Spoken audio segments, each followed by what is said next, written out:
네, 아시아 지역의 주요 이슈, 키워드와 관련 검색어를 보면서 살펴보도록 하겠습니다.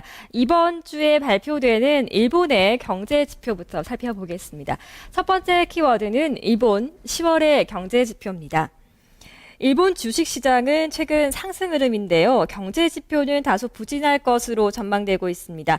이번 주에는 10월에 소매 판매, 그리고 10월 산업생산지수와 실업률, 그리고 소비자 물가지수 등이 발표 앞두고 있습니다. 어떻게 짙게 발표가 될지요. 먼저 관련 검색어를 보면서 예상을 좀 해보겠습니다.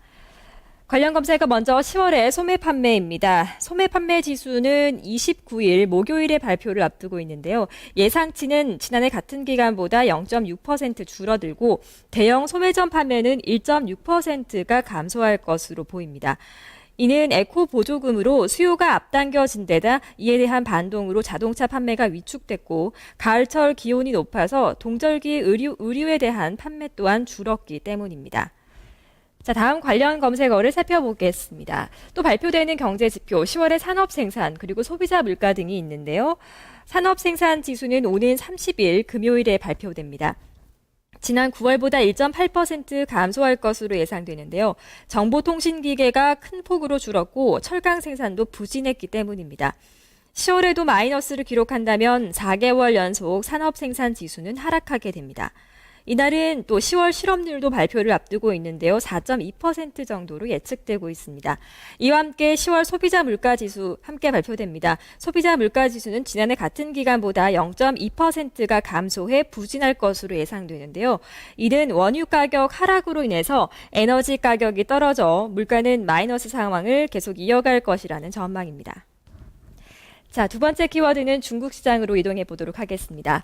중국 경제가 3분기에 바닥을 찍고 4분기에 반등할 것이라는 반등론이 자꾸 나오고 있는데요. 중국 4분기 경제 성장률 전망치 8.4%와 관련한 내용을 두 번째 키워드로 살펴보도록 하겠습니다.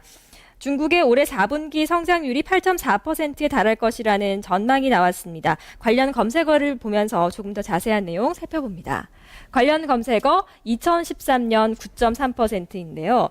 외신에 따르면 인민대학 경제연구소는 경제 전망 보고서에서 올해 4분기 성장률은 8.4%로 지난 3분기보다 1%포인트 높아질 것으로 전망했습니다. 이에 따라 올해 연간 성장률은 8%로 높아져서 중국 정부 목표치인 7.5%를 웃돌 것으로 전망했는데요. 또 경제 회복세가 계속 이어져서 내년에는 9.3%로 높아질 것이라고 분석했습니다. 관련 검색어 계속해서 살펴보겠습니다. 관련 검색어는 실업률과 물가 상승률인데요. 인민대학 경제연구소는 또 지난 1월에서 9월 중 중국 경제 성장을 본다면 두 가지의 특징이 있다라고 분석했습니다.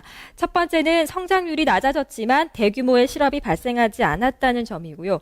두 번째는 성장률 하락에도 통화 긴축이 발생하지 않았지만 소비자 물가 상승률은 1%대로 낮아졌다는 것입니다. 자, 4분기 경제 성장률이 실제로 어떻게 발표될지 좀 주목이 됩니다. 아시아발 주요 이슈 키워드와 관련 검색어로 살펴봤습니다.